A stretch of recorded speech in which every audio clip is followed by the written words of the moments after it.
Check 1 2. Check 1 2. 1 2 3 4.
Good evening, everybody. Sorry for the delay, my fault. And I said I'm late, but I'm sorry, and they can't start without me, so here I am. I'll call this council study session for February 6, 2024 to order. We have two items on our agenda. The first is a presentation and discussion of the Land Development Code and Parking Text Amendment. And I see Ashley, is that Ashley? Yes, hi Ashley. I see Ashley McDonald here. Hi Ashley, good evening. Thank you, Mayor and Council. I'm happy to be here tonight to talk to you about our LDC text amendment regarding the parking code update and refresh. Just by way of some background, the parking ordinance was left out of our 2021 refresh. Some of the council may recall in 2021 we did an overhaul of our land development code, modernizing it and updating it. And we decided at that time that we wanted to make sure that we spent a good amount of time on the parking section of the code and engaged a consultant. So we reserved that section for a future update. So in 2022, the town initiated a contract with Walker Consultants to start to take a look at our code relative to parking and how we might update it. Planning Commission then initiated that text amendment in June of 2023. So staff has been working on this text amendment for some time, and we're happy to bring to you tonight some of the recommendations. The reason that we wanted to engage a consultant in this effort is because of how important parking is to the built environment and the impact that it can have on our community and land uses and development within the town. A lot of times it's one of the number one things that we hear from developers that impacts the feasibility of their development projects. That then in turn impacts our property taxes and future development of our vacant sites. It impacts the overall built environment, accessibility, and then our environmental quality. And so we wanted to make sure that we took a good look at this section of the code. So as we moved forward with Walker Consultants, we identified some guiding principles on what we wanted to achieve out of their examination of our code and areas for improvement. We wanted them to look at how we might update our code to simplify it and modernize it in order to make it easier to understand. We also wanted to look at removing parking barriers to support future growth. We wanted to look at innovative and flexible parking requirements. So how could we be adaptable to changing development patterns within Gilbert, creating new and effective tools that would help us to implement the Transportation Master Plan and the Town General Plan, and then look for opportunities to streamline the review process as it relates to parking and applicants who are seeking perhaps a reconsideration of the parking requirements for their sites. So what Walker found was there were a number of areas of interest for them to examine that included use ratios and parking requirements for the specific uses. They also took a look at design standards for off-street parking, things like parking landscape areas, drive aisle widths and such. Opportunities for administrative relief from parking standards for sites with unique conditions and uses was another item that they took a look at, as well as parking standards for new mode types. So how does rideshare electric vehicles impact our parking lots? And then parking ordinance reorganization. So when we initiated this item with our Planning Commission and started to have some internal dialogue, there was some feedback we received related to some of these items like the parking ratios and such that made us take a step back, and we identified a couple of items that we wanted to prioritize because we know that there are things that are hampering development today relative to parking. And so those were opportunities for administrative relief from parking standards for sites with unique conditions or uses. And then we also wanted to take a look at parking ordinance organization as part of our phase 1. So the rest is not part of this request before the council, but the other items are ones that we want to further study and bring back as part of a future phase update to our parking code. So we're just looking at those opportunities for administrative relief and then organization today. I want to start too by talking about some of the existing tools that exist within the parking code. We have really 3 distinct opportunities for somebody to request reductions in parking.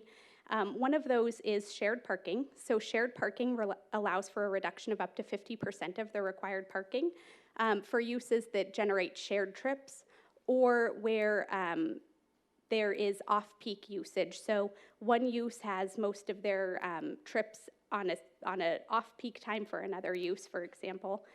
We also have a deferred parking option where a business has a unique parking demand. They can defer installation of 50% of their parking through an administrative use permit. A deferral is not a permanent parking reduction, though. So an applicant does not receive any relief in terms of land area. They still have to accommodate or be able to accommodate the full parking demand. They just don't have to install it. So there's a real limitation with that option. And then we have a parking reduction for businesses that have a unique building design where they're limited structurally, and then they can defer up to 25% of their parking.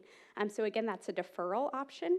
And the example that we use most with that on how somebody would utilize that, if it's a medical office building, for example, and they've got a CAT scan machine that takes up a lot of floor area, we would allow them a reduction, recognizing that that space isn't occupied by the same amount of people as, say, a typical medical office building. So understanding what exists in our code today, I'll now walk through some of the proposed changes. So we are now looking at some parking reductions that could be used. There's different tiers of what that application process looks like. But the parking reduction would allow reductions where a business has a unique parking demand, structural limitation, or a transportation plan that reduces the parking demand. And so this would replace the shared parking that I talked about before, and it breaks it up into the three different sections. So reductions between 1 to 10% for non-residential uses would go through an administrative relief process. The 10% is consistent with how we administer other administrative relief within our code, so that's a typical standard for us. We can provide relief up to 10%. We may require a minor parking study, and the code also outlines what the various study types are. Reductions above 10% and up to 25% for non-residential uses can be approved through an administrative use permit. Those also require a minor parking study. And then reductions above 25% and up to 50% for non-residential uses, and between 1 and 50% for residential uses would require a conditional use permit. Those will require a major parking study. It's important to note that the 1 to 50% for residential uses was a recommended change from our planning commission when they heard this earlier in the year. Sorry, Ashley, 1 to what percent? 1 to 50% for residential uses. So essentially any request for a reduction in parking for a residential use would be through a conditional use permit. That's a difficult process to go through if you're only asking for 1% or 2%. And that is for just residential. They were concerned with just reductions in that use type in particular. There was also some discussion about going up to 50% for non-residential uses. But one of the things that we talked about and evaluated was for use types that require very little parking. So a storage facility, for example, requires 8 parking stalls. If you want to reduce it by a couple, that's a pretty high percentage. And so that's why we see that up to 50%, just as an additional note.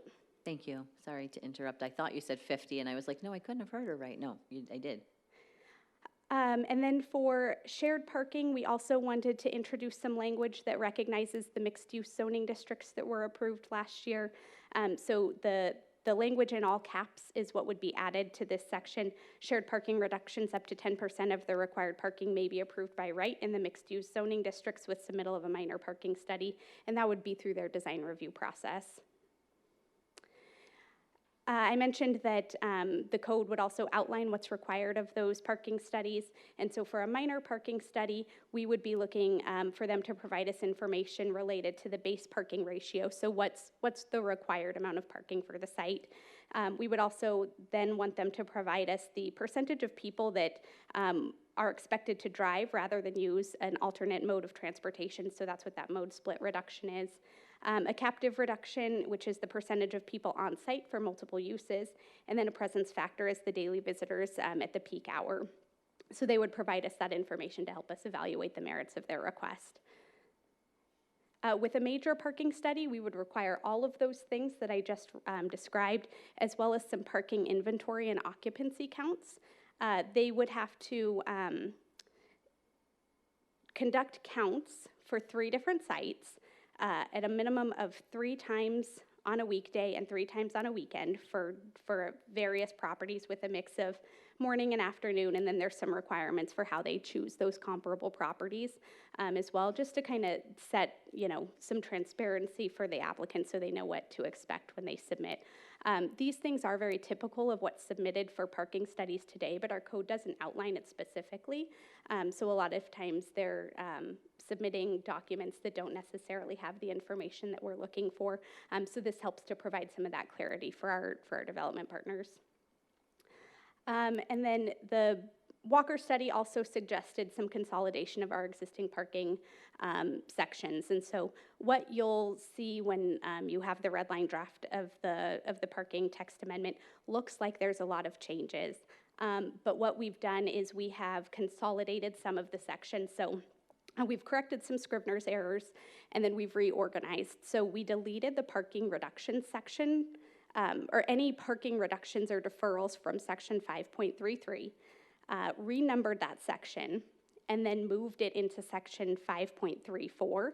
In order to free up the space in section 5.34, we consolidated that into section 5.35. So it looks like there was a lot of text changes, but we consolidated some sections so that we could free up space to create a off-street parking deferrals and reductions section so that it can all be found in one place. Planning Commission did recommend approval with the change that I noted relative to the residential parking reductions. In December, we took this to the Chamber Public Policy Committee and had some discussion there where they were supportive of the changes as well. And then this is set to come before Town Council on February 20th. So tonight I'm here to take any questions that you might have, or if you've got any feedback, I would love to hear that. Thanks, Ashley. Any questions for Ashley? Councilmember Torgerson? If after this has occurred, they've been granted relief, to the different steps of it, what if it proves that they actually needed more parking? Is there a step back on that? So that's kind of a difficult question to handle because it would depend on what their study talks about and if they have a use permit and that use permit then limits them to the uses that they have. If, say, a new user came in, that would be a challenge for them to have a new user come in. If there is no user change and they're not providing enough parking, I think we would have to work with the applicant to find some alternate solution to address that. But there is not a process to rescind the administrative approval that I'm aware of.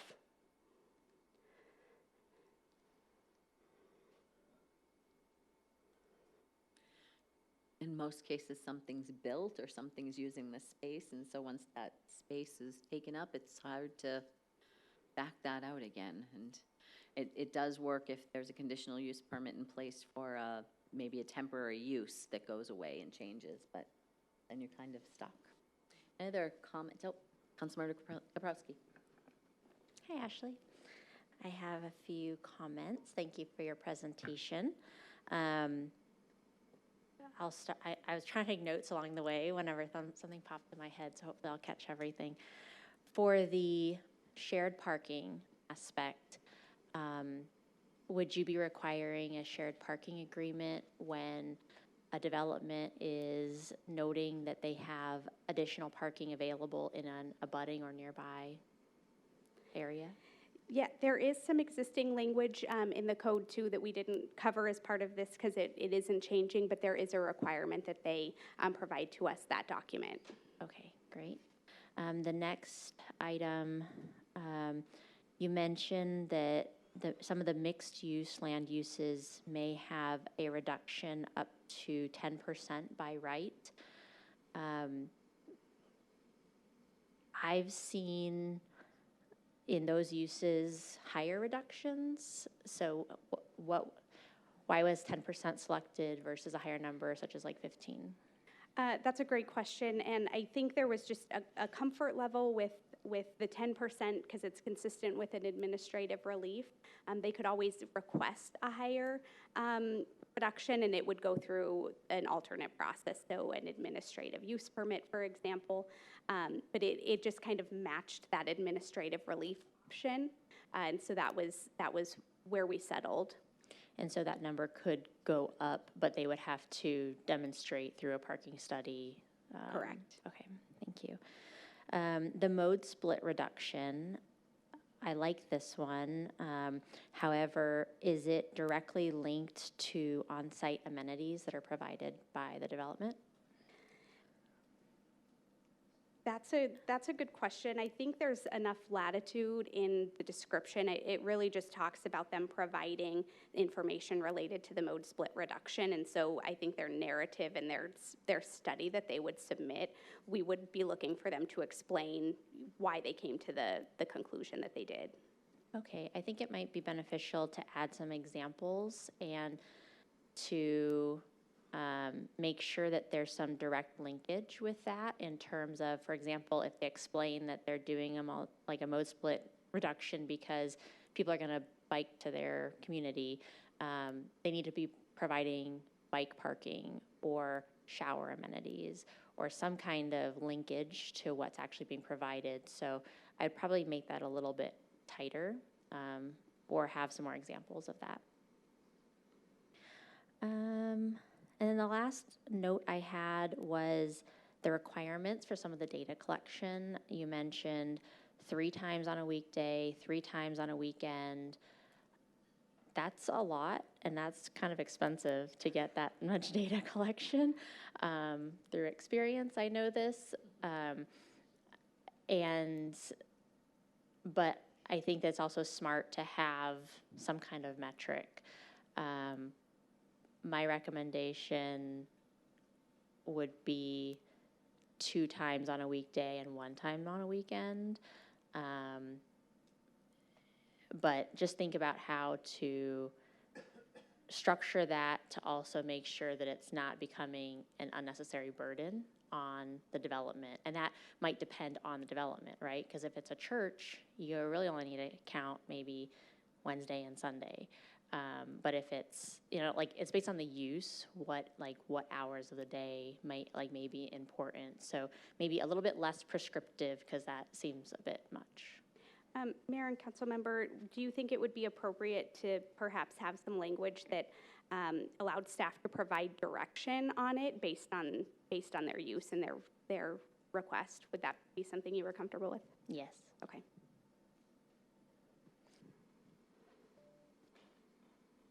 But something that you could specify is that it would be at least a weekday and a weekend, so at least they know that there's at least 2 times.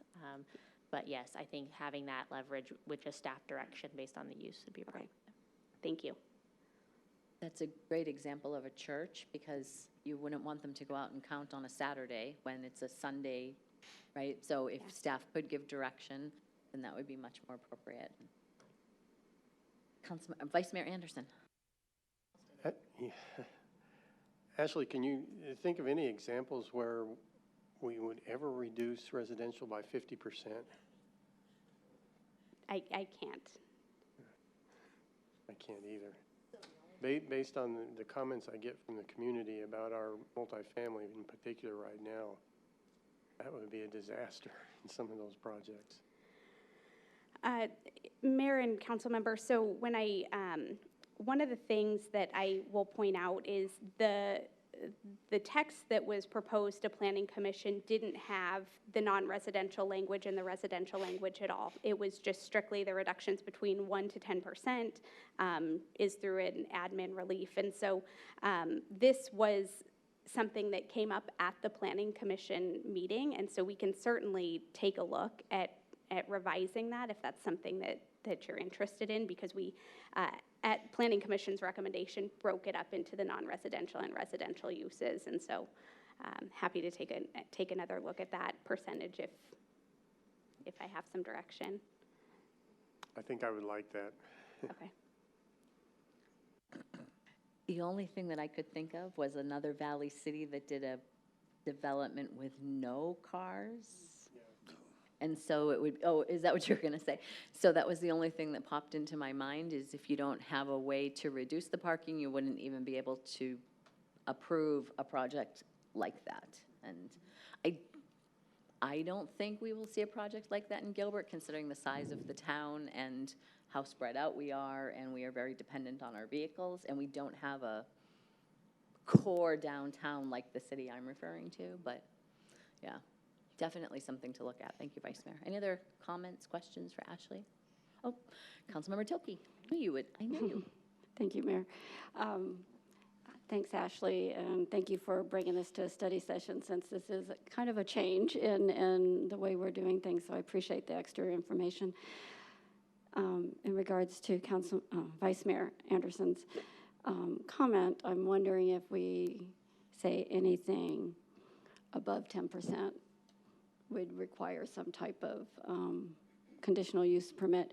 So you could do that for residential or non-residential perhaps, but I agree to, when you put numbers in like that, it appears to be a right, instead of saying that if you want to go over a certain percentage, you have to go to the next tier of approval. So I'm not sure exactly what that is, but I might suggest that. Thank you. When you said a right, I also thought of it might be considered all right to go to 50% reduced, and I don't think that we would ever consider that in a development in Gilbert. So, I mean, for us, I think one of the biggest complaints we get is parking, right? And it doesn't matter what part of town you're in or what project you're at, it's always that there's not enough parking, and it's the one thing that I've been very conscious to watch at Gilbert Regional Park for our own properties, is to make sure that we always have room to park that property. And with the cost of construction right now and the cost of parking structures, and nobody's going to want to be building those for a while, so we really need to make sure that we have parking where it's needed. And I know people say to me all the time that it's hard to find a parking space downtown. I don't find it hard to find a parking space downtown. You just have to walk a little bit further, but the garages have space, and there's street parking, and I like that. So, anything else for Ashley? Yes, Councilmember. Thanks, Mayor. I forgot to mention that, thank you, Councilmember Kaprowski, for all your comments.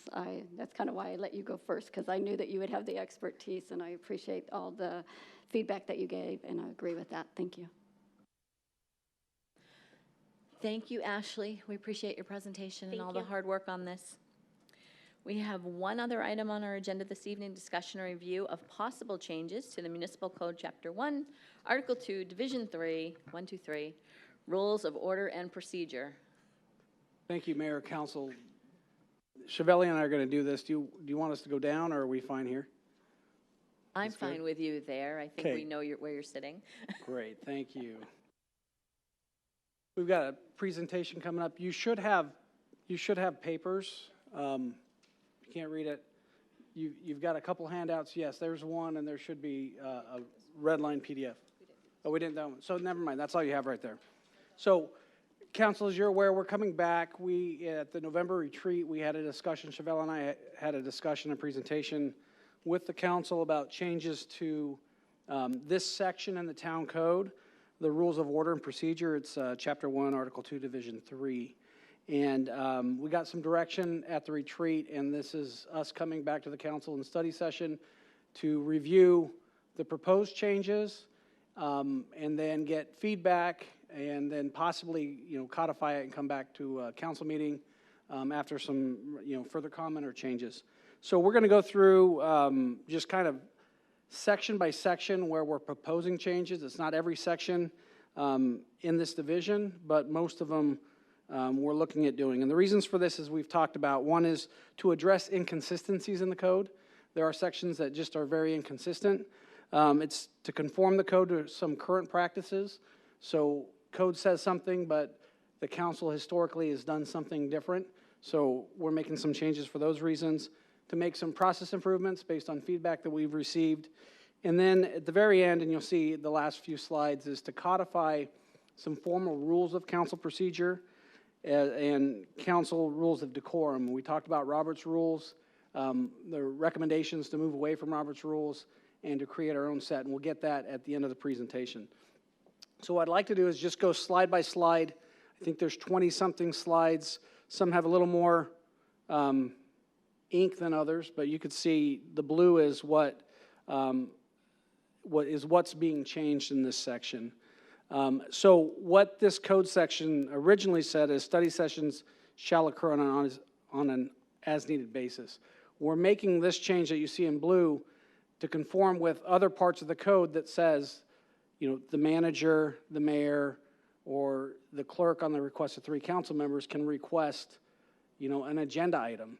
The current code doesn't say that the mayor can call a study session or the manager, just says as needed. It doesn't say who can do it. So that's what this language is on this section.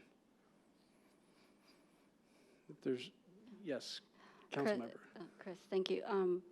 So one of the items that we added is a requirement that once we want to add an item, that we do meet with the town manager to discuss the scope and the timing of that, because I think that has been something that's been a little uncomfortable when people want to bring things forward, but yet they're not sure what the scope is until we get here on the dais. And so this would allow at least staff to be prepared to present something if you want it, but also a better understanding of what we're going to actually be talking about once we get here.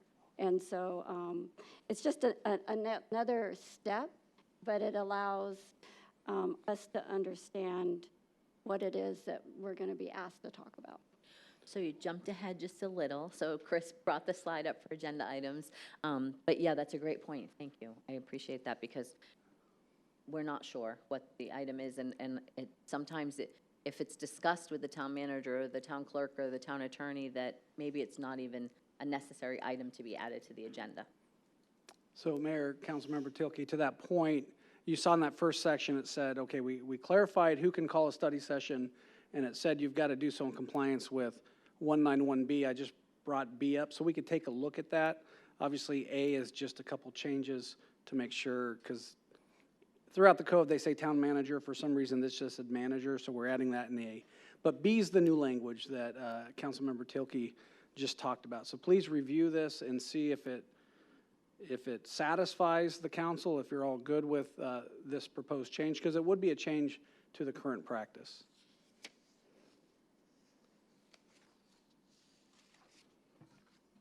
Councilmember Bongiovanni? Thank you, Mayor. I don't see any kind of timeline on this at all. So if 3 of us came to Patrick on a Wednesday, is there a certain amount of time that has to discuss these things? Or, I'd hate to have a situation where they just sit on it and we miss a whole nother meeting and we have to go 2 more weeks to put something on the agenda. Mayor, Councilmember Bongiovanni, I think the primary point is what type of work needs to be done to prepare information for the item and ensure we've got proper staff time available and understand the scope of what is needed, so that when we do bring it forward, you can have as thorough a conversation on it as possible.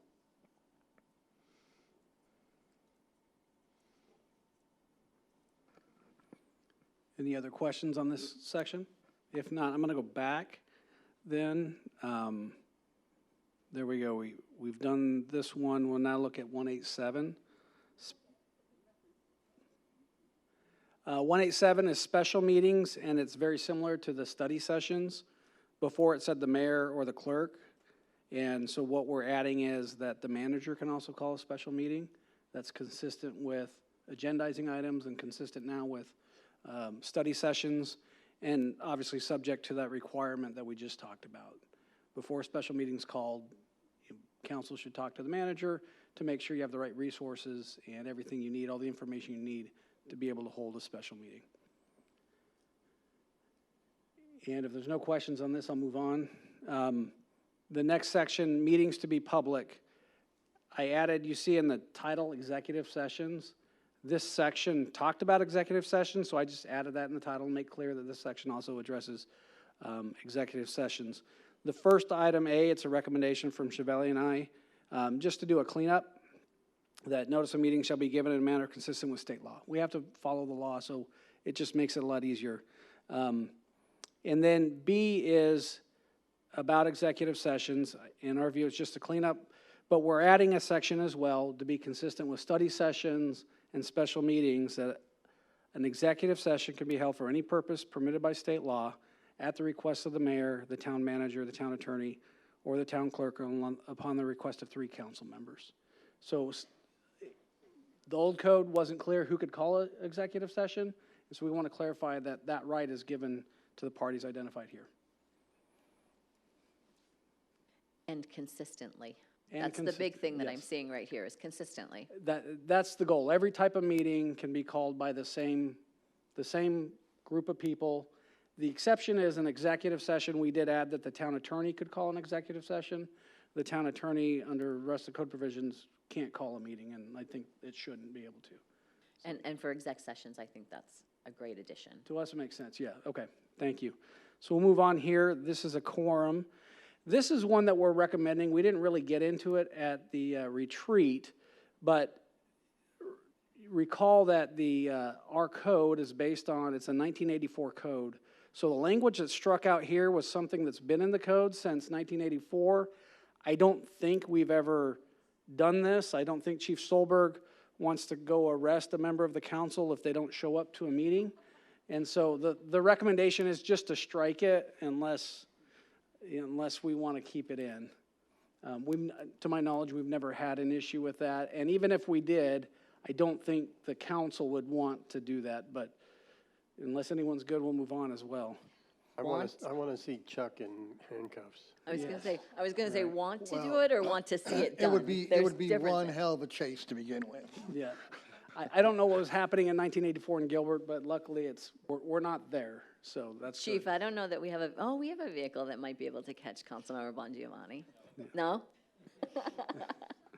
Maybe we shouldn't say that. Similar here, this section, disorderly conduct, the recommendation is to strike out the disorderly conduct section, Section A. This is a $20 fine that the council or actually the mayor could impose.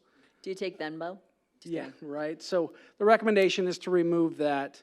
The expulsion we kept in, council has the right to do so. That new Section A that you see where it says, but not a second time for the same cause, that's actually in state law. So the state law under Title IX allows the council to expel a council member during a public meeting for a reason, really any reason the council as a majority determines. But state law also says you can't do it a second time for the same cause, which means you can't just keep kicking a council member out because you don't like them. So that's why that addition is there. Again, we're removing the fine component, and unless any council members have an objection to that, we'll just move on. This is section's obviously dealing with an agenda, and this is the section that we just talked about in B. This is the new process that study sessions, special meetings, and executive sessions would be subject to. Any comments or questions about this one? Again, we covered it a couple minutes ago, but seeing none.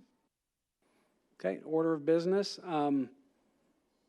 The code requires that the chair take you start the meeting precisely at the appointed hour. That's not always the case. A lot of times you'll have meetings prior to. The thought here is just to remove this because you don't want a violation of the code if you don't start at 6:30 on the dot or 5 o'clock on the dot. So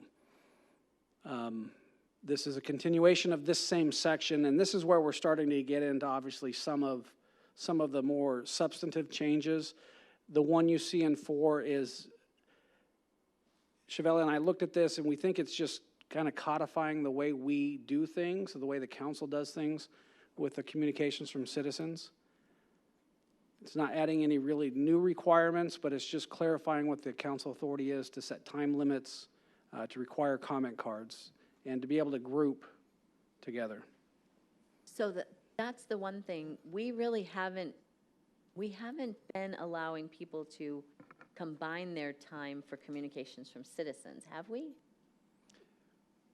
It happened at the last meeting. It has happened in the past a couple times, and I think, and some, especially at public hearings, and I think. Public hearings is different than communications from citizens. But I think that, Thank you. this is to try to get a control of that before the meeting so that the public understands if I want to donate my time, this is the process I need to do it. It's very awkward when somebody stands up and starts yelling, I'm giving my time. Oh, yeah, I'm giving my time. And then we have to try to manage that from the dais. So I think that this would allow them to understand when they get there, it'll be on the website. If you want to donate your time, we can combine those cards. I don't want to get ahead of myself. I think what we could do is, Vice Mayor, when you read, if somebody's combining their time, you could say they're speaking on behalf of these people. It's in the record that way. And then it's very clear that people have agreed to that. And I just think it's very, very awkward for us to try to decide in the middle of all of that. Should we let them combine? Shouldn't we? How much time do they have? And just by setting a precedent, I think would be helpful. Well, and consistency in rules is much better. People know what to expect. Yes. So if no other questions or concerns with these proposed changes, we'll move on.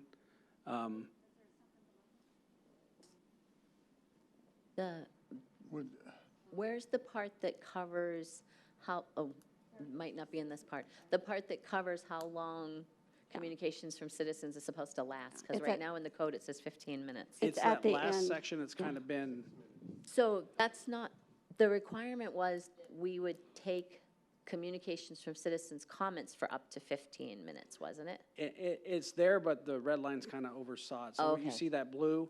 It used to say that where it says such remarks shall be limited to 3 minutes unless the council, and then I guess the last sentence there, you see the 15? Yeah. It's crossed out to 6 because that sentence has been just kind of morphed into a different sentence. Morphed Yeah. into a different sentence Yeah. and Right. removing So the 15-minute limit The completely. 15-minute limit is Yeah. gone now. Got it. Yep. And what that does allows 6 minutes If the for group if is you want to combined. combine. And so it's a definite time. And if we feel comfortable with that, we don't have to try to make those decisions On the up fly. here on the fly. Yeah. And council obviously retains the authority at any time to change, even if it's the 3-minute initial or the 6-minute, you could do that depending on the number of people. Just puts us in a very uncomfortable situation to treat people differently on the fly and have to give a nod of the head or something at that moment. Okay, next section. So you'll see, I'm going to go through this real quick so you can, I guess it's just these 2 slides. This is codifying the way the public hearings items are run. Mayor Peterson has a handout there that shows this is the order that you take testimony. So this is just codifying that. This is actually based on what the order is in the Land Development Code. It's almost a copy-paste job from the way the public hearings are required to be run in the Land Development Code. It's a good process. Our applicants are familiar with it when they're in front of the Planning Commission, so we think it's a good form to formally codify that, and that's all that this does.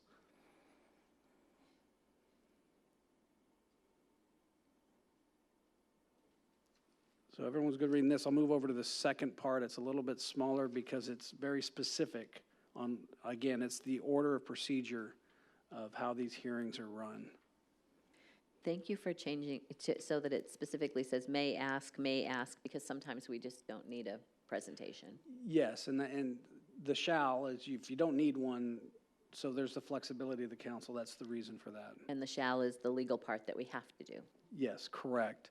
And you'll see it at the back end after the public testimony, and again, this follows the LDC process. You could ask the applicant to come back up, you can ask staff to come back up to respond to public comment or respond to additional questions.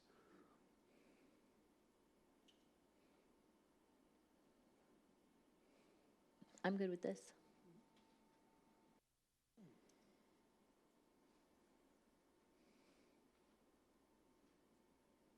Any questions, concerns with this?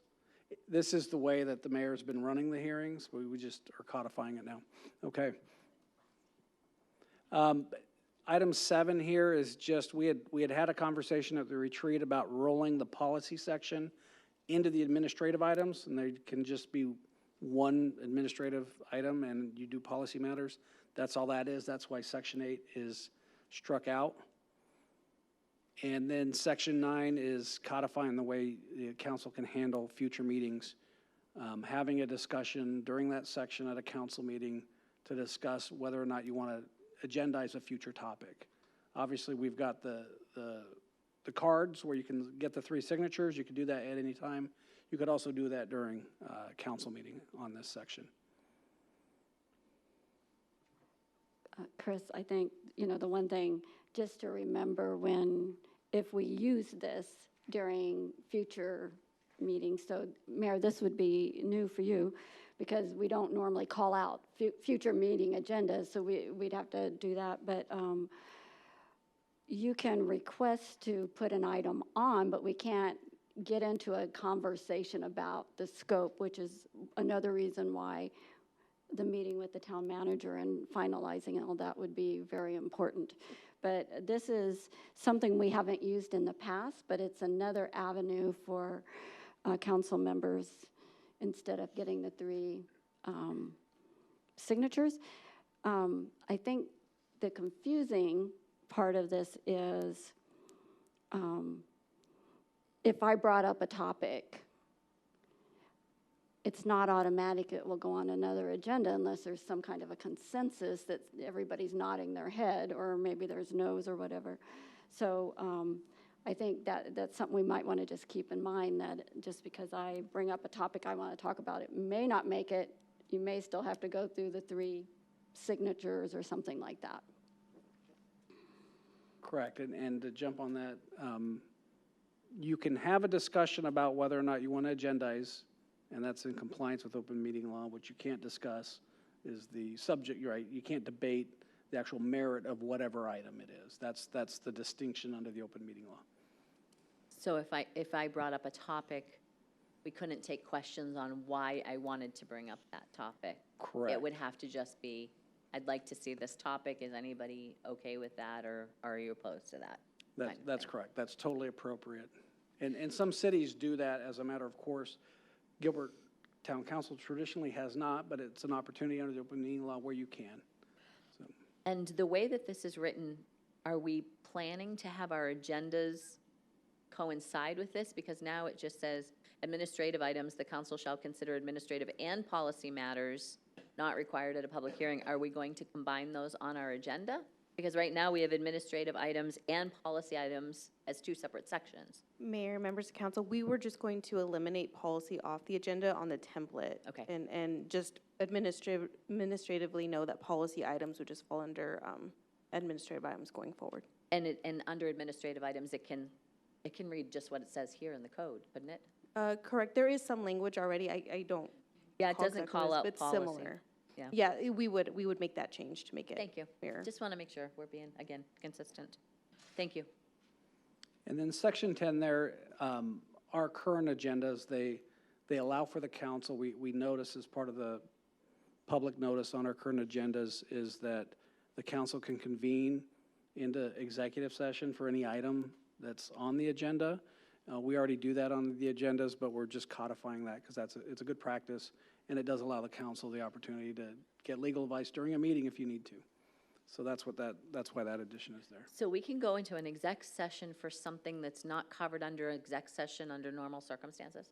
Correct. So for example, on one of the hearing items tonight, say a public hearing item, if there's a question asked, the council could move into executive session. If you're seeking legal advice, we could recess the meeting, have an executive session on that item, answer that question, and then come back down and you can continue the item. As long as we're specifically looking for legal advice on that topic, not to just take that topic into exec session to have a conversation about it. Correct. It's still got to be one of the 10 allowable reasons to go to executive That's what I was session. getting to. Yep. Sorry, just want to be, exactly right. I'm trying to be crystal clear. Yes, Thank that's you. exactly right. So if there's no other questions on this section, we'll keep moving on. This is just a minor change. Subsection C says, hey, the affirmative vote of the majority of council members is where it just takes a majority to pass an item. There are, in subsection D, and I didn't include that, there are a number of items where there's at least 4 affirmative votes needed under our code. And then there's other items under state law that require a higher majority, and that's why that is there.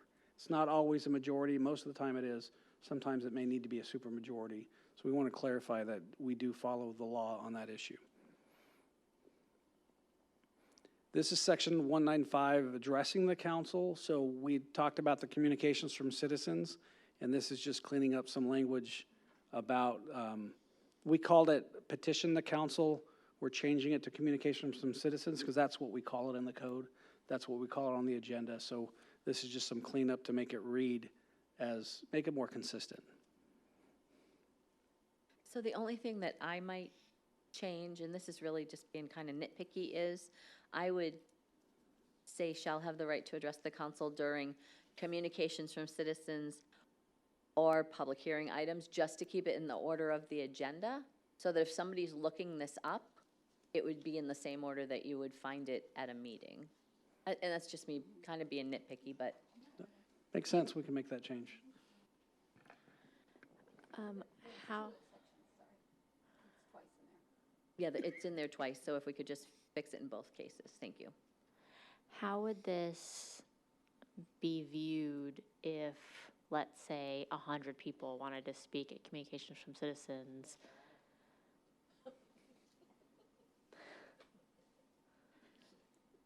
Do we have to let all 100 speak at that time? We've had, what, 42 or yeah. something like that?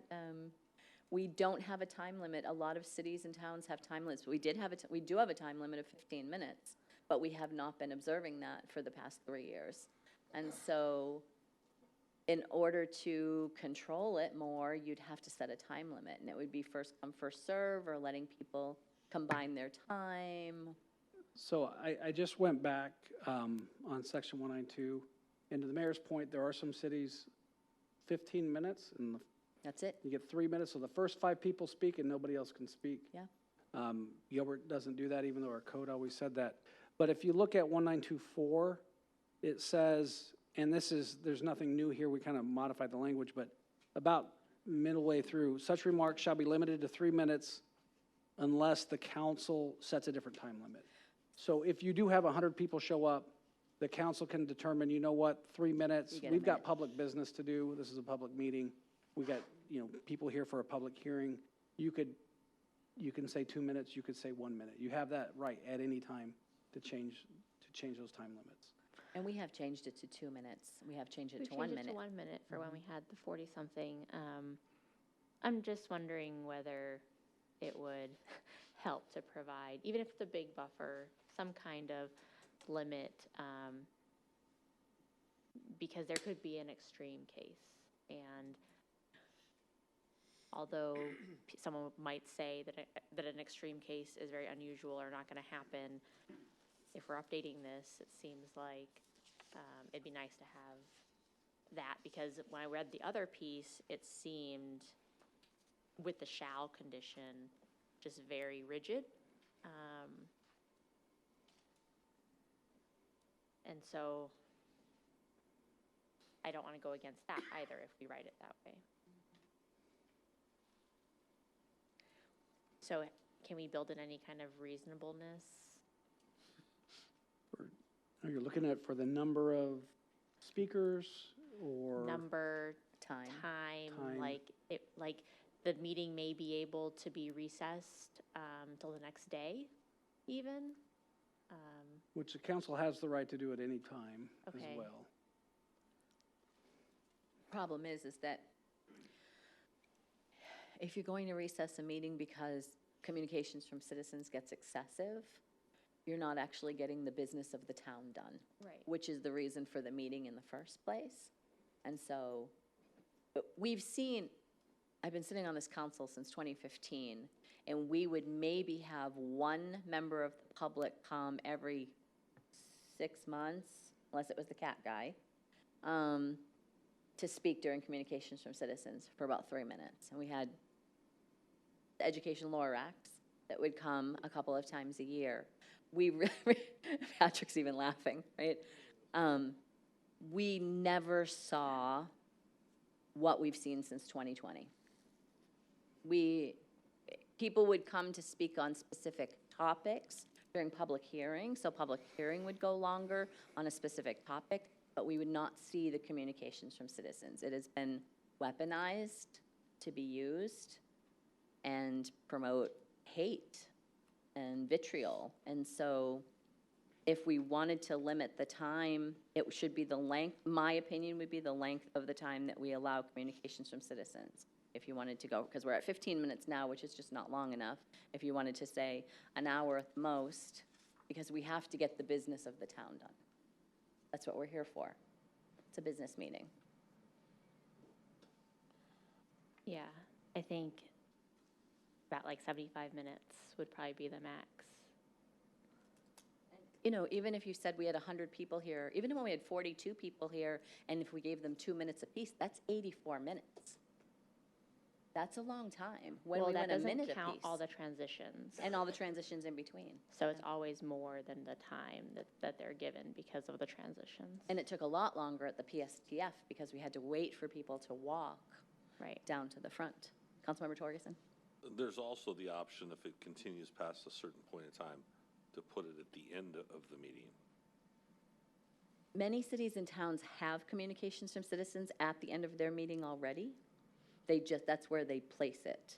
And I think that if we started at the beginning and then said, okay, we're going to continue this to the end, it would be harder than saying we're just going to do communications at the end. I think if we made it a decision one way or the other, but I think people would get really upset if we started and said, okay, hold, now we're going to recess you while we do our business meeting and you have to sit here, and then put it to the end. Then the rest of the people have to wait. I think that would be difficult, my opinion. Yes, Councilmember Tilke. I think the other item for consideration is that we've changed our policy of not allowing people to speak on consent agenda items. So now they can speak on anything on the agenda except for public hearing, which has to be done during that time frame. So I don't disagree with anything that's been said. I'm just concerned that,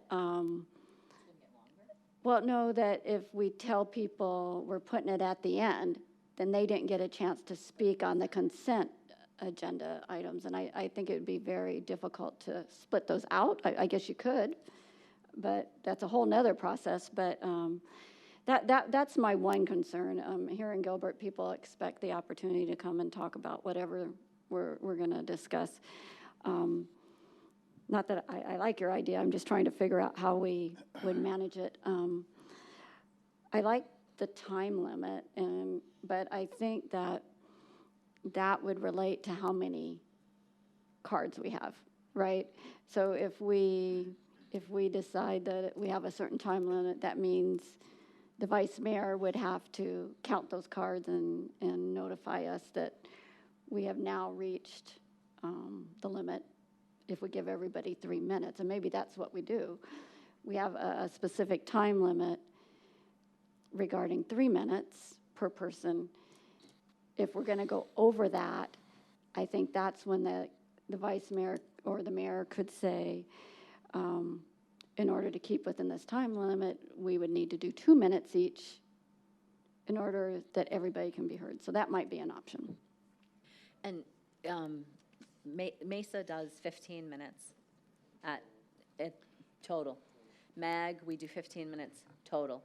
So if they're, and we hadn't changed, I haven't seen at MAG that we've changed the time limit, so it's been 3 minutes, and so 5 people get to speak, and we're done. That's what ours has been, but we have not been observing that. Councilmember Torgerson. What if you scheduled, let's call it scheduled 30 minutes or 15 or 45, whatever you picked, said this is scheduled for this time. Any comments beyond this limit will be taken at the end of the meeting.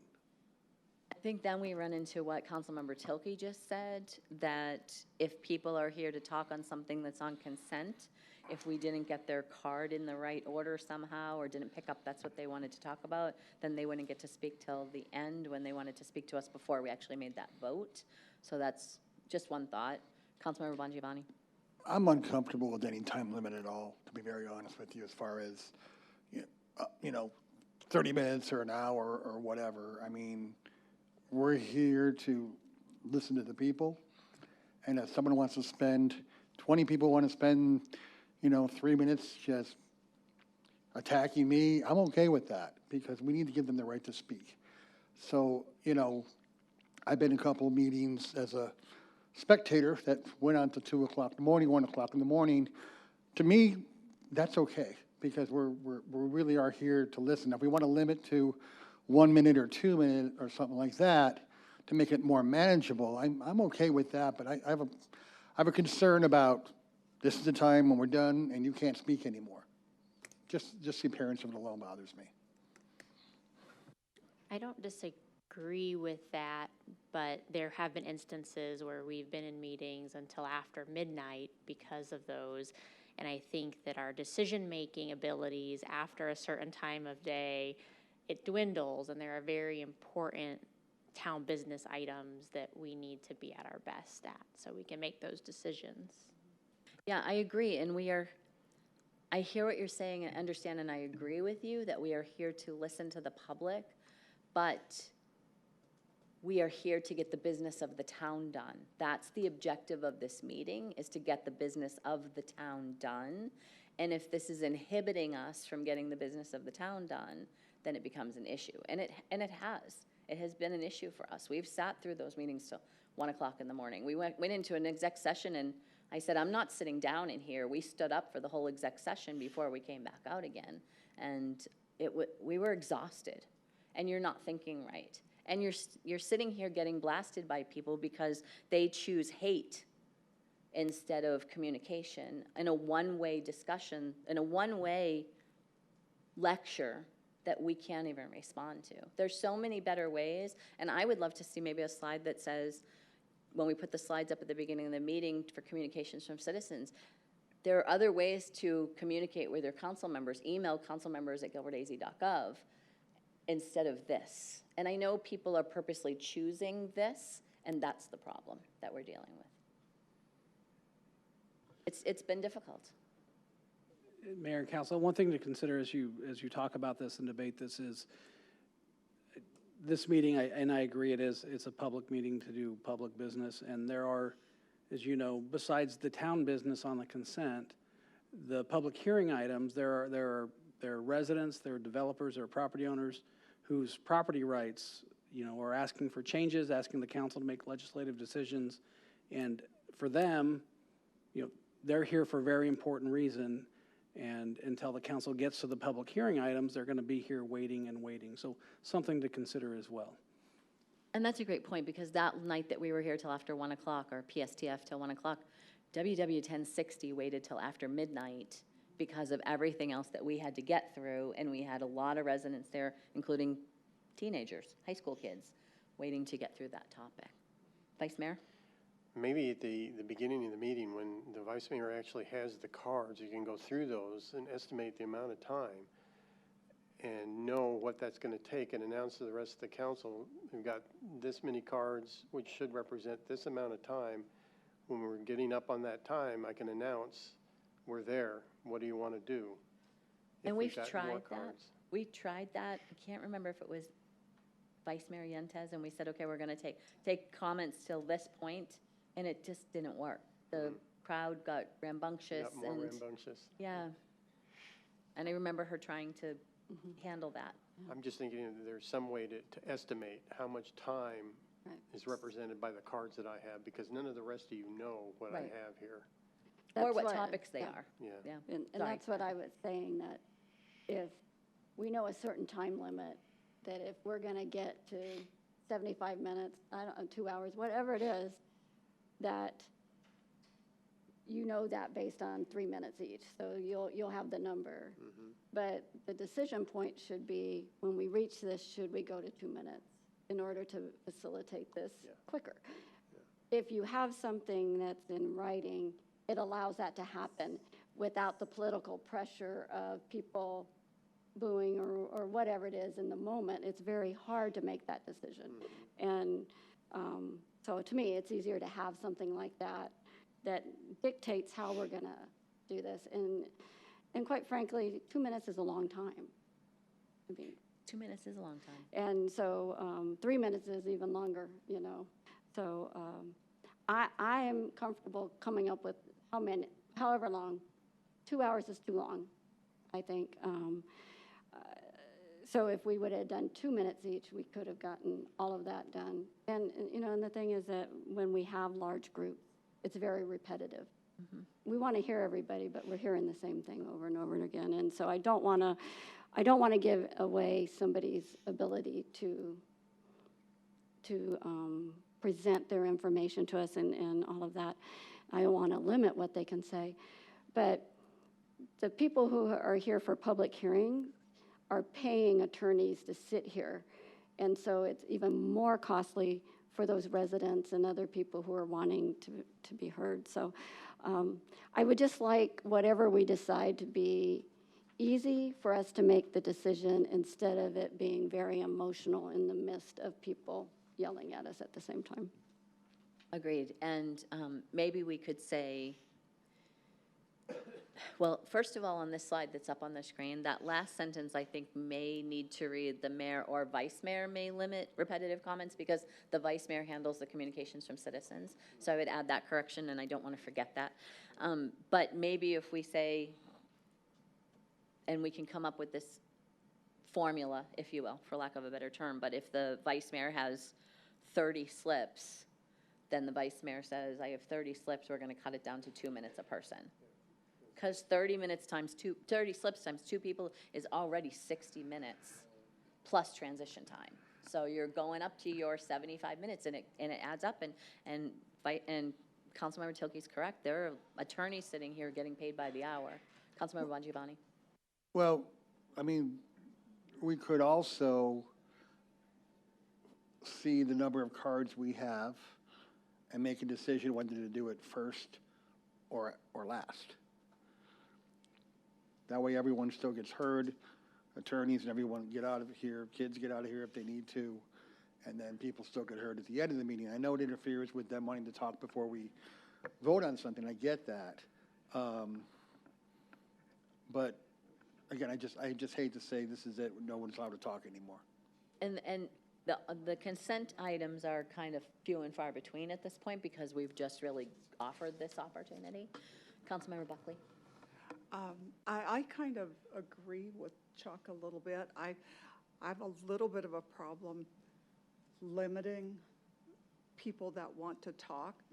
I kind of feel like maybe the best solution is let them talk at the end, and then, like the meeting will be over at a certain time, but at least they all have that opportunity to speak.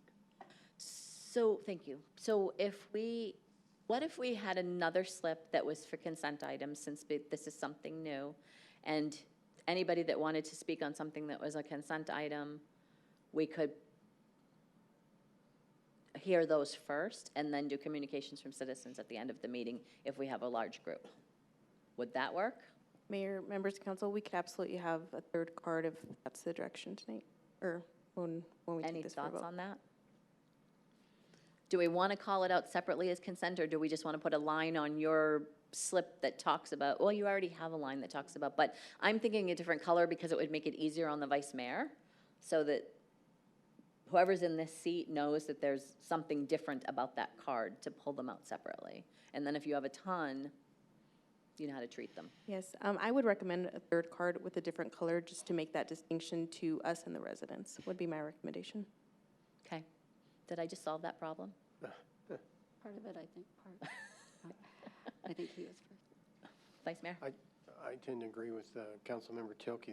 The simpler we can make it, the better it's going to be. And it could be as simple as the vice mayor receiving the cards, counting the cards, saying, if we're going to do 3 minutes on this, it's going to be X amount of time, and I can announce that before we even go and say, do you want to limit the time anymore to 2 minutes or whatever?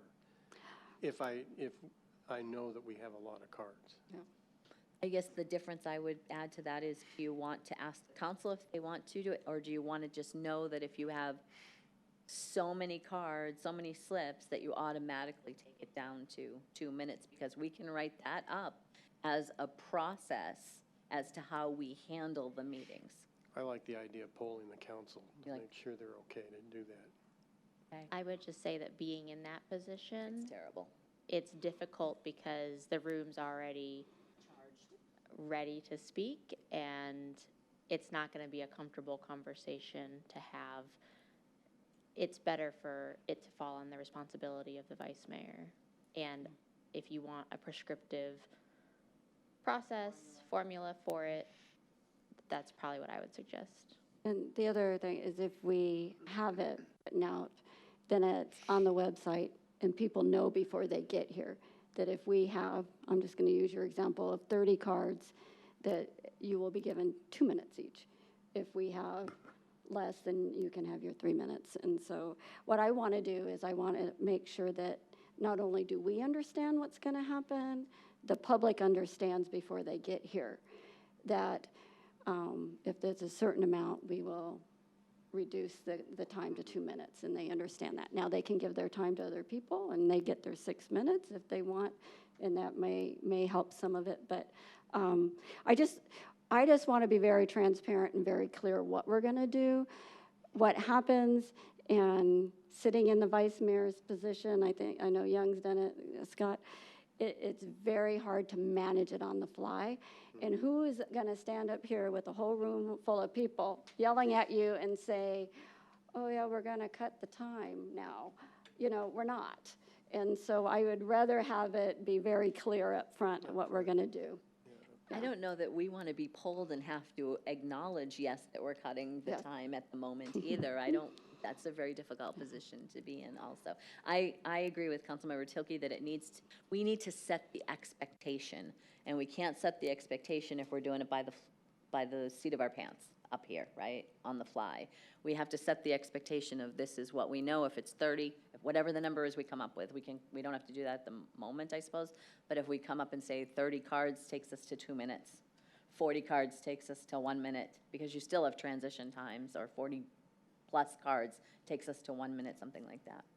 Then at least we have a formula in place for the expectations. Something you can present to the public. And Councilmember Tilke's correct that we can put it on the website, and then the public knows exactly what to expect. And that's important. Yeah. Yes, Councilmember Bongiovanni? Yeah, I'm okay with that, as long as we're not cutting off and saying you can't talk anymore. Otherwise, it's like Southwest Airlines, if you're last, you're in the middle seat, you know what I mean? Thank you, and I was just going to make that comment to make sure, because I know Councilmember Buckley was concerned that we were going to cut somebody off. We're not going to not take comment, just going to reduce the time a little bit to manage that. And again, what we're looking at is a recommendation. It's a study session. We're not making final decisions. Right. Chris will be able, and Chevelle will be able to update this. We'll see that language before we actually vote, so that'll give you more time to think about it. Are we needing to pick a number? I think even with 30 cards, if you go to 2 minutes apiece, you're still talking an hour of, so if you said like 25 cards, it's a nice, manageable number, you go to 2 minutes, something like that. And I guess I'd say for the record, but very seldom do we have that many cards. Yeah. I think, on a normal basis lately, we may have 10, 15 or something, and then every once in a while an issue will come up. So this isn't going to be something we will have to address every time. It just allows us to be prepared when we have a huge crowd. Exactly. Do you have enough to work with? Can we just say 30 for now, for you to put that in there? So we're not going to add a time limit, we're just going to say 30 requests to speak, 30 comment cards. I would suggest to drop it down 25. to 25 Okay. to 2 minutes, and then if there's over 35 to 1 minute. Because I'm just adding the time and the transition between each speaker, and we know people go over. No matter what we do, people go over. So when you start to add that, do the math. I got to do the math, and I hate math, but we have to go from that perspective, keeping it manageable. Well, I guess 25 times 3 minutes. 75 minutes. So it might even be 20, and then. At 25, you would drop down to 2 minutes. So 25 times 2 is still 50 minutes. But 24 means that you're staying at 3 minutes. Right. So you have to factor in what number below. What works? Yeah, thank you. See, you're the engineer. She is. She likes math. I don't like math. Thank you. So I think, Young, you were saying 20? Yes, 20. That means if we have 19 people, they all get 3 minutes. That's about an hour, 75 minutes. Then if we get over that 20 to 30, 20 to 29, they get 2 minutes. Again, that max time is about an hour, 75 minutes. I think that would give a couple of good thresholds. What may throw some of that off is when you get a card that says I'm combining with so-and-so, I get 6 minutes. Well, I think that we would have to apply the combination where you can only double the time allocated. That So will it's- need to be changed there too. Yeah. Instead of 6 minutes, they would have to, okay. Yeah. So that, yes, thank you for that, because then that would change based on what the formula was being used at the time, so. Okay, thank you. Next, sorry, thank you. Thank you for the feedback. We'll Great move on. discussion. Yes, Thank you. absolutely. This is the only time, for people in the audience, this is the only time that the 7 of us get to speak is at study sessions and council meetings. So if we're going to talk about these things, this is the time we have to do it by law. So this is the code section we have on disruption of the meeting and the penalty. As you can see, we're proposing some changes. Right now, it says if a person disrupts the meeting and they're ejected, they can be fined $50 and imprisoned until they pay the fine. Obviously, this is a holdover from the 1984 code. I'm not aware of it ever being utilized, and I don't see why we have it in here or would have the need. Okay, we'll move on. So these are the last two sections, 197 and then 198. The rules of decorum, this was called, the original section, as you can see, was called conduct of meetings. We're morphing this into the rules of decorum. And so you see a lot of strikeout here. We'll get on the next slide to what's being added. But do note where you see in B that Robert's rules is being struck. We had that conversation and that discussion at that retreat in November. We utilize Robert's rules across the town for our public meetings. It's unwieldy and not designed for small public bodies like this. So we had talked about Rosenberg's rules, and the ultimate recommendation is to make our own because Rosenberg's doesn't quite align with our town code. So we'll get into that later, but that way that's being struck now. We'll get into that. Reconsideration as well is added back in at the latter end. Can I make a comment on this slide? Yes. I think for the fact of how we run our meetings with the mayor and the vice mayor running part of it, I think it probably should say the mayor or vice mayor shall preserve order and decorum, because at PSTF, the vice mayor called a recess. And so I think that we should add that in there. Okay, any questions on this section? If not, we'll move on.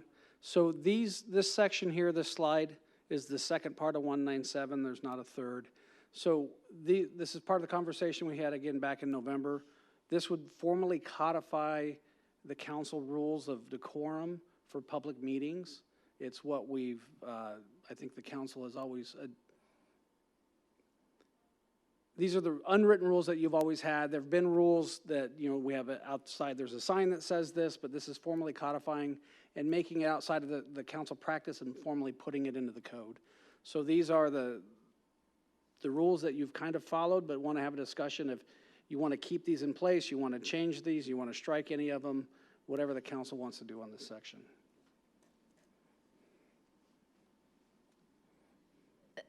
The problem I have with these is we say it every single time, but we don't do anything about it.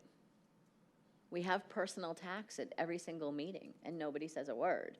And there are rules of decorum, so what kind of an example are we setting? It hit me 2 weeks ago when we were sitting here, and maybe it was 4 weeks ago at this point, and there were teenagers sitting in the front row, and they had to sit and listen to the adults be so disrespectful and hateful, and it's not acceptable. And right now, we have a community that's using hate to combat violence, and it's not acceptable. And we sit and we watch it and we listen to it every single meeting. And we have these rules, but we're not doing anything with them. I think that on the personal attacks we're probably going to have to delete that because, again, it's very difficult because of First Amendment rights. And so might as well take that one out. I mean, you would hope that people would do that just naturally, but political speeches I think we're all right with because we have I believe it's in the code somewhere that you cannot use town resources, and this is a town resource during elections, so I think that's should not be used. The applause that we've done that, and I think part of the goal is once we get this done that we can finish that video so that people can understand what to expect when they come to council, and so we can better explain, why we do that. The aids, we've had these conversations, and I think they've been in place. I don't really see anything on the other ones that is wrong. When people decide to create a lot of noise or, support for one view over the other, it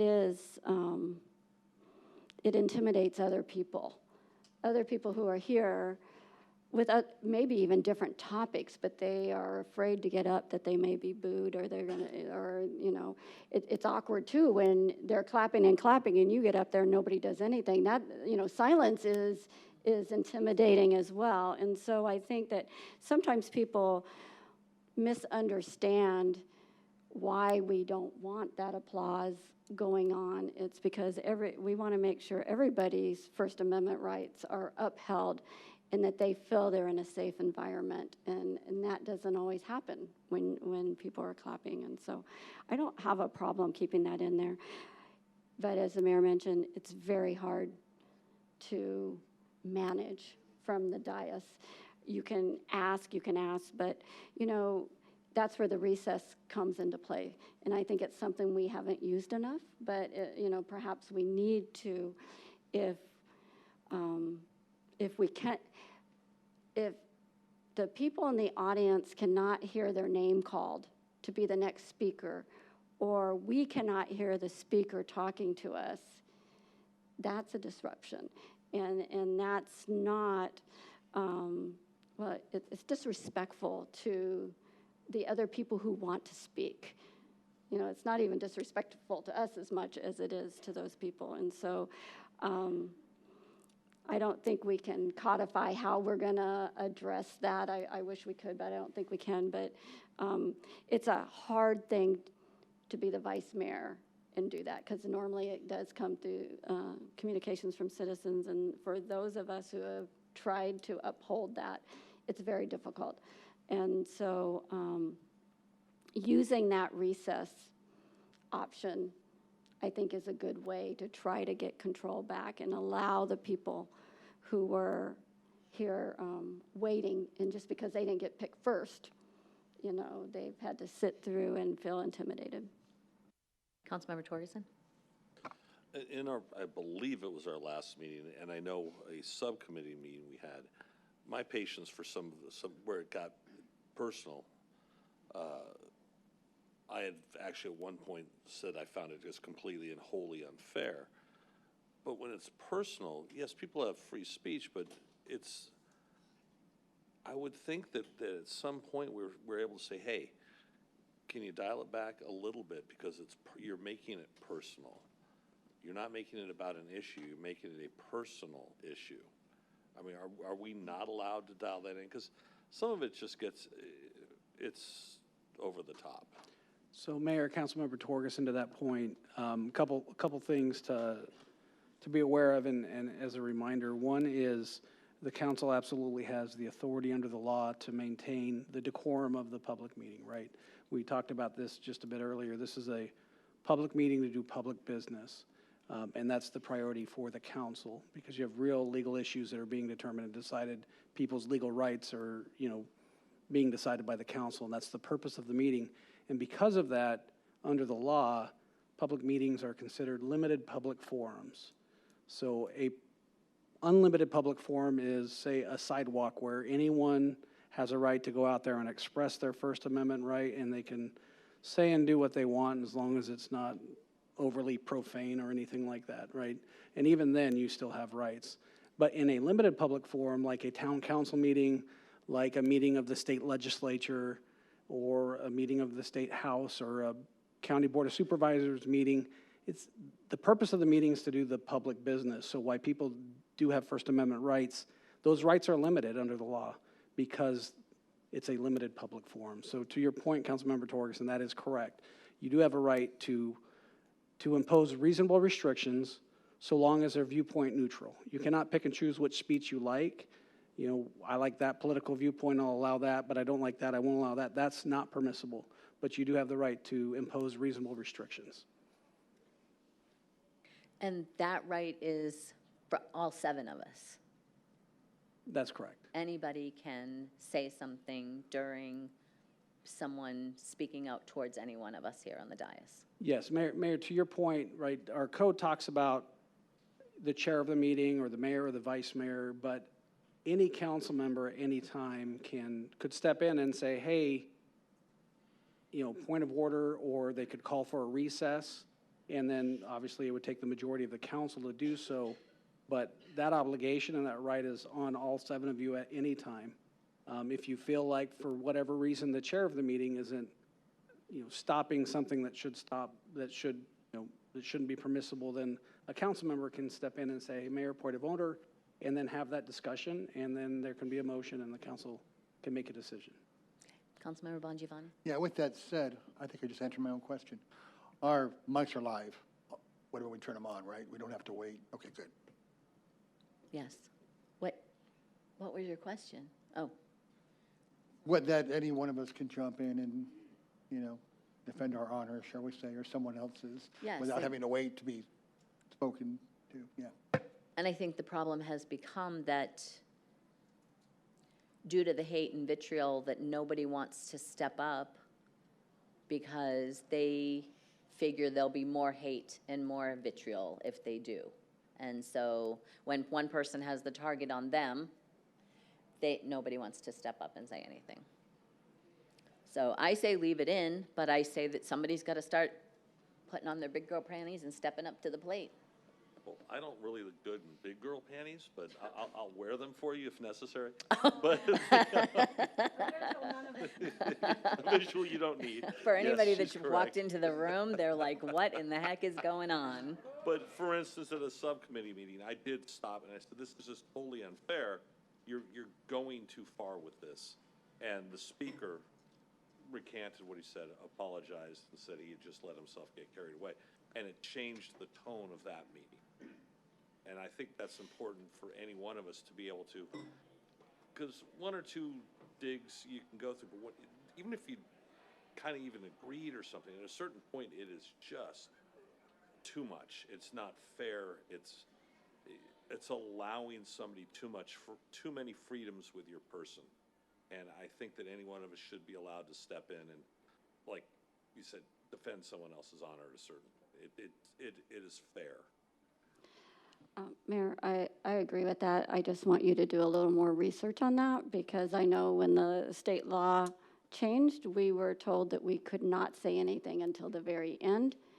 And so I know I've called on people at the end if they wanted to respond. So let's just clarify to make sure we got it right. We can stop a speaker, though, correct? Yeah. So that's the difference. The state law says when you're responding to criticism or directing staff after public comment, you have to wait till the very end, the last citizen sits down, and then you can do that. You cannot do that in between. But you do have the right to stop someone and say, hey, that's inappropriate, or that violates our rules of decorum, and the council can do that at any time.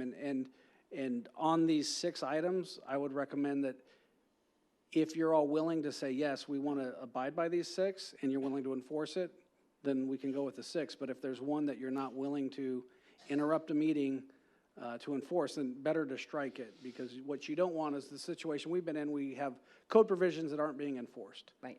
So that's what this discussion is for. And that's why I brought this up, because we have this in here that nobody's enforcing. Yeah, Councilmember Bongiovanni. yeah. I didn't take it as I'm going to I'm going to address someone who's saying things about me. I took it as if they were saying something about the mayor or vice mayor or anyone else that was unfair, that we could jump in. But definitely not to the actual person if they're saying something about you. And I think there's a difference of stopping them and saying you've stepped over a line of our rules of decorum and not answering or commenting on what they said. Is that, okay. All right, I'm good with this slide. Anybody else? So for number 6, we're going to keep in? Okay, just want to be clear. We're all stepping up to the plate. Okay, sounds great. So we're on our last section. There's actually a number of formally adopting a new set of rules of procedure, right? Robert's rules, and adopting our own rules of procedure. First language here just talks about what these rules of procedures are. Obviously, the priority of interpretation of the rules is we follow state law. That trumps everything. And then our code, and then we'll follow the rules of procedure that we'll get into. You have had the last few months, Chevelle and I had created this, it's a laminated card.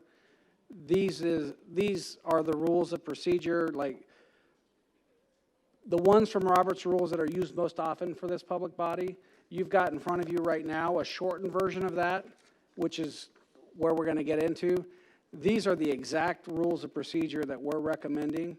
There's no other rule that you would have to worry about or look into. We believe, we sat down, we've gone through the clerk's office and myself, Councilmember Tilkey's taken a look at this as well. We think these are the rules that any public body, that whether it's the Gilbert Town Council, Planning Commission, or any other public body, commission or board, or task force in the town, they can all have a handout. They all know what's going on. Easy to utilize this form, and you can understand and look, hey, for this type of motion, is a second needed? Yes. Can you amend this? Yes or no? What's the vote needed? Is a majority? You'll see on this handout, it's easier than getting into the words. We'll go through it quickly, but some of these requires a 3/4 majority. Some is just a chair decision, like we talked about a point of order. That's about halfway through. It's an objection, a council member, if a council member has an objection to a procedure, a rule, or personal affront, then you just say, hey, I object. And that does not need to be seconded, and then the chair can decide what to do. A point of privilege is to address the meeting. You can just say point of privilege, say there's a noise going on, or it's really cold in the meeting. Then you say point of privilege, and the chair can decide, yes, let's figure out what that noise is. So, Don't teach Councilmember Tilkey that one, please. oh, got it, yes. So I'll go through these, but what you have, your handout, this is the summary, and this is what it's all saying. So the idea is that these are the types of motions that you see in this handout that the town council is going to formally adopt. We'd move away from Robert's Rules. Again, decided against Rosenberg's rules because there were enough inconsistencies that we would have had to adopt Rosenberg's rules and then amend it, which would be kind of unworkable. What we want to do is make it easy for every member of the public, the town council, every public board and commission to know what the rules of procedures are. And as you can see, what we've gotten here is, these are the rules of procedure that you have, but at the end of the day, what you need is a motion and a second. And as long as that's plainly understood, we built in this language that a motion can pass. We don't want it to be so confining that someone can use this as a tool against the business being done. And the key is, right, the public knows what the public body's doing. The clerk understands, so the clerk can record and make a permanent record of what the actions are. And so we'll just get into these real quickly. Motions generally, as you can see on the handout, we've created 5 different types of motions, and we'll go through these. You have your primary motions, those are your main motions. You have item-specific motions, procedural motions, closing motion, and then miscellaneous motions. And so we'll go into this part is here. So primary motions are the type of motion that you would use to adopt an agenda item. And you'd basically say, I move that. And so you get in here, we call it a main motion or a primary motion. That's the most typical type of motion that a council member of the public body is going to make. This amending a motion is not something that was in the code. It's in Robert's Rules. And it's very confusing if you look at Robert's Rules. There have been times council doesn't amend motions, pending motions that often, but there have been times where we've had multiple amendments going on, and if you approve an amendment, you revert back where we've, Chevelle and I have had, paper and pen to try to figure out what motion is on the floor. Our recommendation is say, yes, you can amend a motion, but you can only amend a motion one time, rather than multiple amendments. So if Councilmember Tilke moves to approve something, Councilmember Torgerson can move to him, and it gets seconded, then Councilmember Torgerson can amend that motion, but it can't be amended again. Council has to vote on the amendment, and then they can go back to the main motion. We believe that makes it a lot easier and cleaner than multiple amendments going on where council has no idea what they're really voting on. So any concerns with that or questions? No, thank you for simplifying amendments. I don't think we've done any really crazy ones. It's One or two. There's Yeah. been once or twice, a few years ago, it kind of got really long on one I of remember them. some Yeah, from several years ago. correct. We'll move into these item-specific motions. People talk about continuances and tabling. What we are proposing here, that a continuance is where you continue to a date certain, and then a table means that, hey, we're going to push off discussion, but you don't identify a date. That can come back at some future date, but not to a date certain. So that's what these item-specific motions are. There's also a motion to end debate. Say the council's having a lively and long debate. At some point, a council member can say, enough, right? I move to end debate. If you get a second and a vote, then debate's done, and that forces the council to vote. So those are the item-specific motions. Obviously, that means when you're debating an item, an active item. Any questions on that? The next section are procedural motions. There's 4 of them. You can see it on your thing. The first 2 are talking about suspending the rules. And that's in our current code in section 194. That's not changed. It's always been there. You can suspend the rules that are in this section at any time with a 3/4 majority. And then we talked about the point of privilege. If that's where you want to address a meeting concern, you can say point of privilege, and then the chair makes that decision. The final 2 procedural motions are the point of order. You're really objecting to a procedure or personal affront. You can just say point of order, and then the chair decides. And then you can overrule a decision of the chair, or it's an appeal. If the chair or the mayor makes a decision, you can overrule that, the council can. So there'd be a motion to overrule, a second, and then the council can do so. That's based on what's happening in the meeting, Correct. not, okay. Yeah, that's based on what's a ruling the mayor made, or the chair, of whoever the chair is in the meeting, the mayor made. Whether it's a council meeting or a planning commission meeting, right, these same rules would apply to them. This is one that I do want council's discussion. Robert's rules always says you need to adjourn, you need to have a motion to adjourn. That's not been our practice. And so that's a conversation I want the council to know is we have not, just the mayors adjourned the meeting, the chairs have adjourned the meeting. I don't know if all our public bodies have done that. This would require a motion to adjourn, but if the council doesn't want to do that, we'll just strike it and not include it and just continue the practice where the chair has the right to adjourn if or when. I don't think it's necessary to do a motion. Does anyone think it's necessary to do a motion to adjourn? I mean, I think we hold the meeting until we know the last syllable is out and then adjourn. We know when to adjourn. We're not done yet. So we'll remove that then. I don't think it's necessary. And I'm thinking to like planning commission meetings and things, I think they just adjourn. So what we can do is just change that to say, hey, it doesn't take a vote, it doesn't take a majority, the chair of the meeting can adjourn.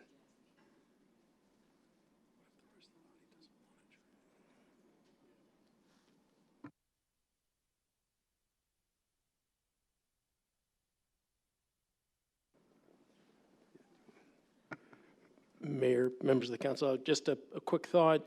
I'm not saying this would happen, but what if the chair wanted to end the meeting and the rest of the body did not want to end the meeting? They wanted to continue discussion on an item. Then they debate it. Can they do a debatable or amendable or? No, because Overrule? at least once the meeting's adjourned, it's adjourned. And Oh. it's done. which is a great point from the town manager. Does the I don't like council when the want to town reserve the manager right? makes great points. Yeah, Just kidding. we haven't been in that situation, but it's possible. I can hear Pamela laughing. But what that over would here. mean is you would have to have a motion to adjourn, a second, and a vote, and then a meeting adjourns. Right. And understand that, whatever we build into the code is going to apply not just to the council, but to all our public bodies. Quite honestly, it's something easy for me to do, and it's something that I already do when we leave exec sessions. I always have to call for a motion and a second and a vote before we leave exec sessions, so we would have to do a motion and a second and a vote. Do we do a vote too, or just a motion and a second, and then because I'm thinking, we have these boxes now that we vote on, so is it another thing that the clerk's office has to key up? Mayor, members of council, that would be up to you if you want to do a voice vote for that, since it's at the Okay. end of the meeting, that would make it easy. Yeah. But happy to do either one. So I would say then leave it in with a motion and a second, and either vote by voice or electronic, because that way you leave it open for either way, like we had someplace else in this document. Yes, and where we have it right now, I actually misspoke. A second's not required, the way Oh. we drafted it. Just a I motion. think to make it, there would be a motion, the mayor, the chair would say, I move to adjourn, voice vote, and then it could be done. And then at that point, if a council member doesn't want, though, they can object because they still want to continue to talk about something. So instead of me saying, I adjourn the meeting, I'll say, I move to adjourn, and And then there's, everyone vote. then there's a Please vote. Yep, And it's aye, yep, or nay. that's correct. Okay. Any concerns with that? Okay, we're on to the last slide here. Last slide. Yes, these are the we call them the miscellaneous motions. So as we talked about, the town code has always allowed a reconsideration. And the way the town code is written, and it continues this way, is that if you voted for an item, you can move to reconsider that item at the same meeting or prior to the next regularly scheduled council meeting. So you can get that item back on the agenda for reconsideration, so the council would take another vote. That's the old rule, proposed to be the current rule. There are some cities that don't allow amendments. Once a meeting's done, then or reconsideration, once it's done, the item's dead, and you can't be brought back. We've always allowed it to be brought back, and if the council wants to do so, we'll just keep this language, or if you want to limit it. The one downside of allowing council to bring it back to the next council meeting, if you are, say you're a property owner and you ask for a rezone and it gets approved, and this is the practice I know with zoning attorneys when they do business in Gilbert, they know that's not final until after the next council meeting, because they know it could be reconsidered, whether it's a meeting in 2 weeks or if the next regularly scheduled meeting is a month. They wait a month before they close on the property or do anything. So just a topic for the council to consider.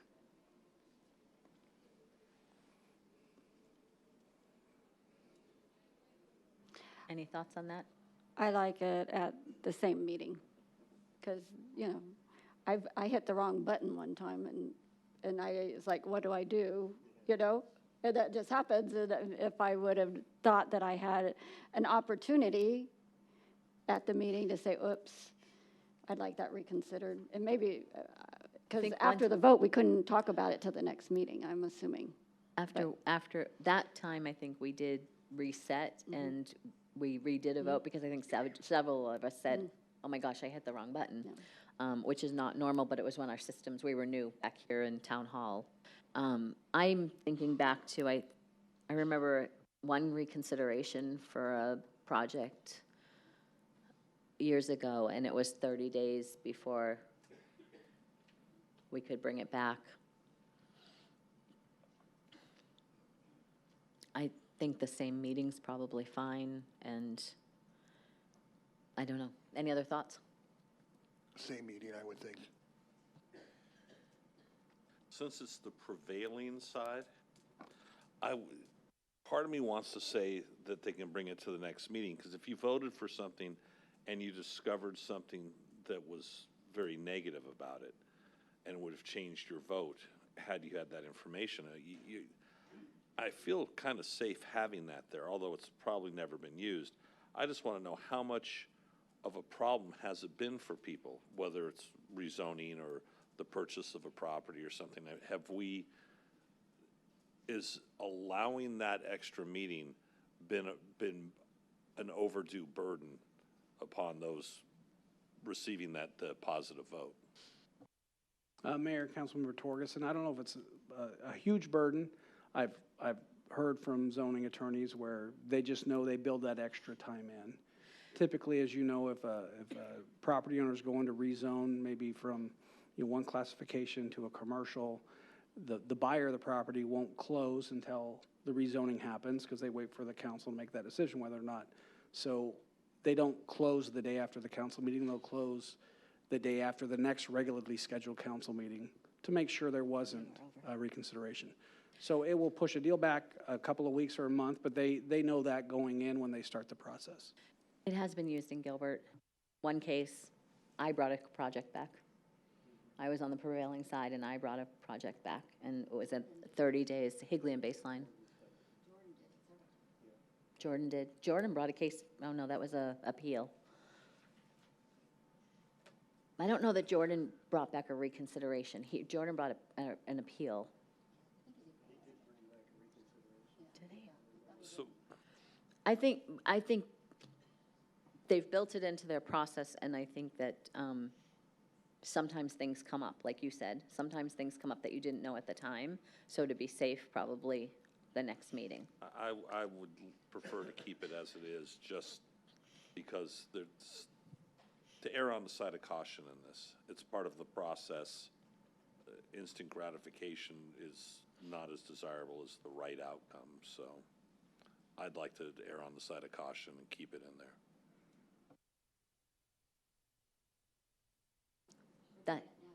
Okay. Well, we're doing that now. That's the way we've been doing it. It's the way we've been doing it. This is not changing any of the current code Have we been doing provisions. the next meeting or 30 days? I'm sorry, I can't remember. It's been the next meeting. The next meeting, Yeah, thank you. and sometimes it's 30 days. It is just sometimes 30 depends. days, Yes, it right, just depending, right. So, and this is the last slide. You could see just a reminder, move to executive session. We always talked about that. And then the recess the meeting. The council has a right at any time. Any council member can move to recess the meeting, which would be a temporary pause of the meeting, right? It's not ending the meeting. It's just recessing for however amount of time the council determines. And that's it. Those are all the changes. That would be the new rules. Perfect. Thank you. That was a lot. Thank you for, and I know we're running late, so thank you for getting through all of that. It definitely needed a longer discussion than what we had at our retreat to bring back to a study session. So since we're still under our old rules and haven't moved into the new rules, I'm just going to adjourn this study session, and we're going to take about a 5-minute break, folks, and we'll be back.